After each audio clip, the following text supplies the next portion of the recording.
What's up, everybody? Mo Knows NFL here, back with another video. Today, we're going to be talking about the Terry McLaurin contract situation. You know, I think about this situation a lot because I am a Commanders fan, and as a Commanders fan, I've seen what Terry McLaurin has done. For us since 2019, past couple of years. So I feel like I'm knowledgeable to talk about this. But I'm just gonna get straight into it. I think that we should pay Terry, and I think we need to pay Terry as soon as possible. I feel like he's in a cornerstone for what we're trying to accomplish. He had 5 straight 1,000-yard seasons. He just last year, I believe he was second in touchdowns. He had 13 touchdowns. I think he was second behind Ja'Marr Chase. I know he was second behind Ja'Marr Chase. He just made All-Pro. He made 2 Pro Bowls here in Washington. I think, they not trying to pay him because of his age. But one thing that I think is that you should pay people for their stats. I understand that he's about to turn 30 in September, but I feel like if he just made an All-Pro team, clearly he's not slowing down. And I just feel like they need to be careful for like how long they sign him for. Obviously, don't sit here and sign him for a 4-year contract. I think 3 would be good. But I feel like for all the people that just bringing up his age to not sign him, I feel like that's not relevant at all. I think that Terry is a great leader on and off the field. He has a charity or a foundation called the Terry McLaurin Foundation. And then everybody knows the leader that Terry is on the field. He's a team captain. He's been here since 2019. He knows all about, the history of the team and all of that. So I feel like you're paying him for what he does on the field, but I feel like you're also paying him for what he does off the field. He's a great locker room leader. I also think that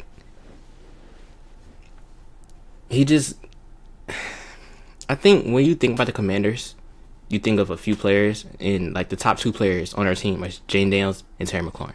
And Terry McLaurin been there longer than Jane Daniels. I just feel like he's a foundation here. I feel like that we need to pay him. Next, I want to get into the salary. So he is getting paid currently $23.3 million per year. The contract that he signed, I believe, in 2022. Obviously, the receiver market has changed. So going into this contract, I would assume that he want money in the Amon-Ra St. Brown, the DK Metcalfs, in that range. So, for example, I know CeeDee Lamb is getting paid $34 million. I don't think Terry McLaurin is asking for $34 million. But for example, DK Metcalf, I think he's around the $32 million area. So I know Terry just like, I'm better than DK Metcalf. I put up better stats than DK Metcalf. So at minimum, I want $32 million. I seen a report that, I think it's false, but I seen a report that like he was asking for like $36 million. That is absolutely ridiculous.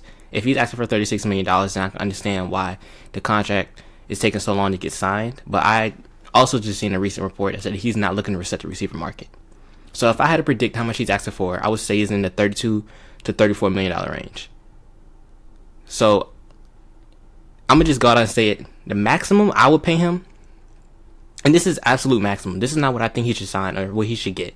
I think the maximum he should get is $33 million. And I think the minimum he should get is probably $32 million just off of the DK Metcalf contract. I feel like that DK Metcalf contract, kind of like messed up kind of what the Commanders organization wanted to pay Terry. I think they was definitely looking around in that $30 million range, which I was also thinking about too before that DK Metcalf contract was signed. But yeah, I think at maximum pay him $33 million, right?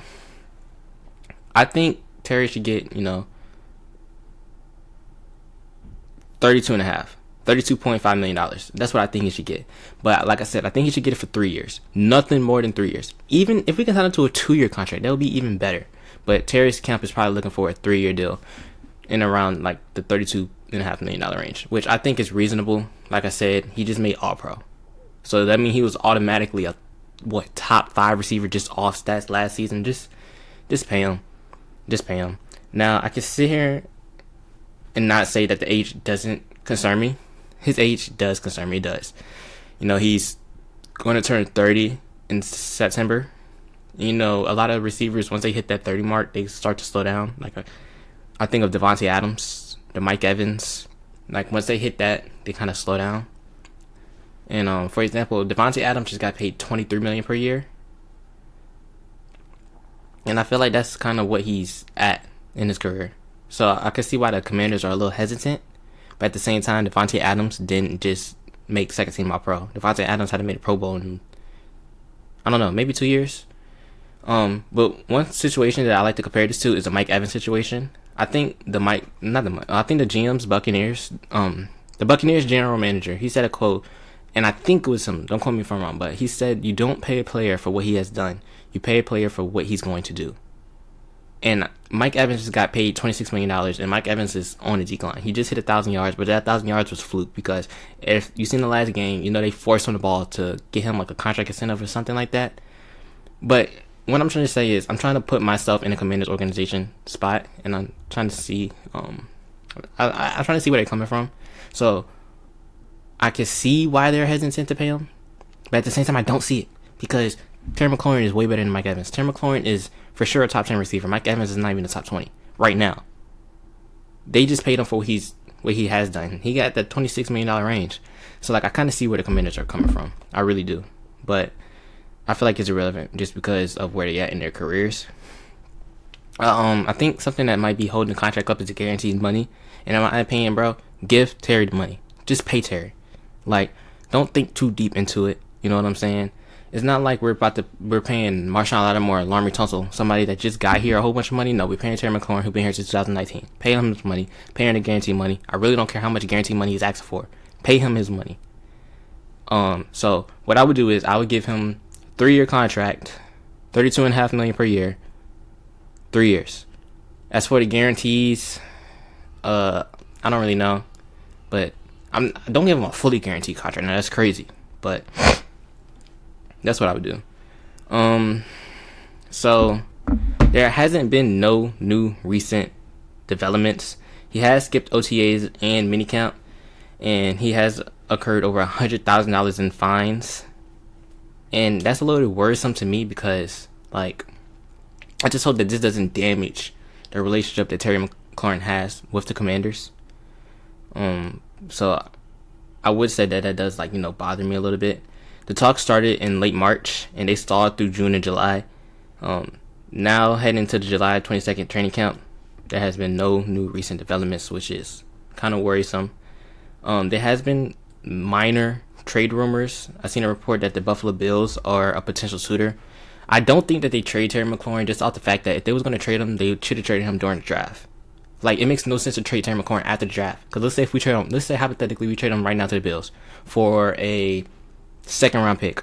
That means we're going to go through the whole 2025 season without a receiver one. That is absolutely stupid. And with us trying to maximize the Jane Daniels rookie contract window, it doesn't make sense to trade Terry McLaurin. That's why I also feel like you have to pay him, because you have no leverage in this situation. You really don't. So just what I'm trying to get at is pay Terry McLaurin. But yeah, the next thing I just want to talk about is just still trying to be in the Commanders' shoes. But I don't really see, they don't have no leverage, is what I'm trying to say. But at the same time, I'm trying to put myself in his shoes. I understand that he might be asking for more money than you expected, and I do understand that you have to pay Marshawn Lattimore coming up, also with Laremy Tunsil, and I know that Deebo Samuel is also in a contract year. There's a lot of people to pay, and I understand that. But Terry McLaurin is somebody that you pay no question tax.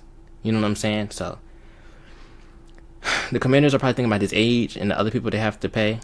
And also, I mean, there were some games last season where he disappeared.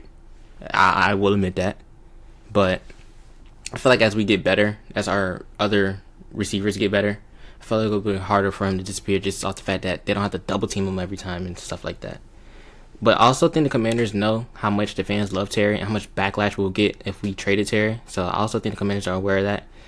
So, my prediction, I do think he gets signed.